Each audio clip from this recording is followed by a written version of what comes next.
market. So what are the lessons? While there is a wish amongst leaders to protect their own people first, the response to this pandemic has to be collective. This is not charity. We have learned the hard way that the fastest way to end this pandemic and to reopen economies is to start by protecting the highest risk populations everywhere, rather than the entire populations of just some countries. Sharing finite supply strategically and globally is actually in each country's national interest. No one is safe until everyone is safe.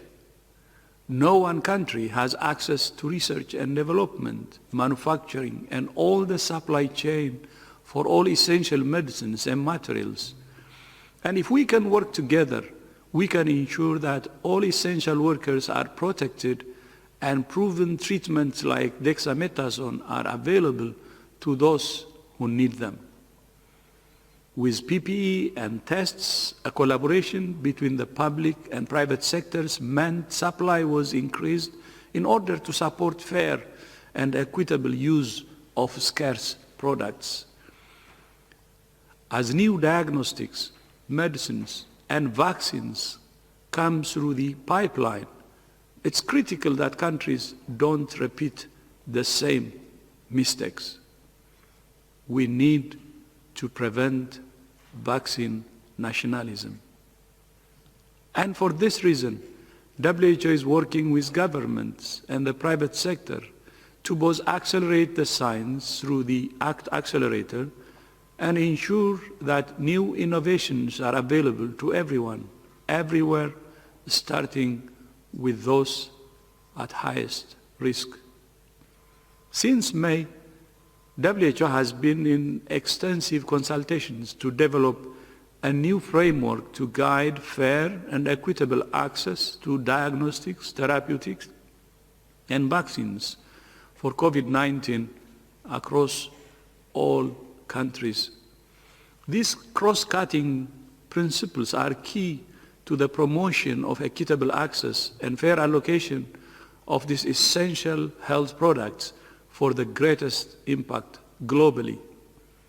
For example, once a successful vaccine has been identified, WHO's Strategic Advisory Group will provide recommendations for their appropriate and fair use. The allocation of vaccines is proposed to be rolled out in 2 phases. In phase 1, doses will be allocated proportionally to all participating countries simultaneously to reduce overall risk. In phase 2, consideration will be given to countries in relation to threat and vulnerability.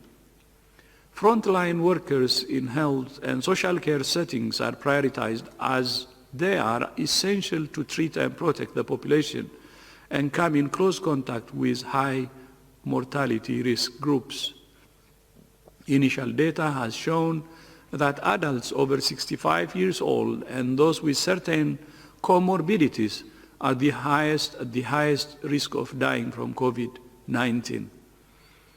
For most countries, a phase 1 allocation that builds up to 20% of the population would cover most of the at-risk groups.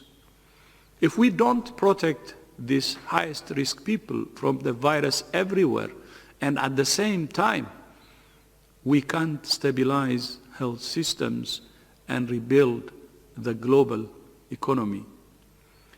This is what the first crucial phase of the vaccine allocation mechanism aims to do. We are all so interconnected. As a small example, vaccine developed in one country may need to be filled in vials with stoppers that are produced in another, using materials for the high-grade glass that's only available from yet another country. We will need to quickly manufacture billions of doses to reach all those who need the vaccine, which means hundreds of millions of glass vials and ways to transport them effectively. All this means elite planning at the highest level is needed right now to prepare to vaccinate and treat the world as new technologies come down the pipeline. As we accelerate the science, solidarity is needed to provide a joint solution to the pandemic. The COVAX Global Vaccines Facility is the critical mechanism for joint procurement and pooling risk across multiple vaccines, which is why today I sent a letter to every member state encouraging them to join the COVAX facility. Like an orchestra, we need all instruments to be played in harmony to create music that everyone enjoys. One or two instruments playing by themselves just won't suffice when the world is waiting and listening intently.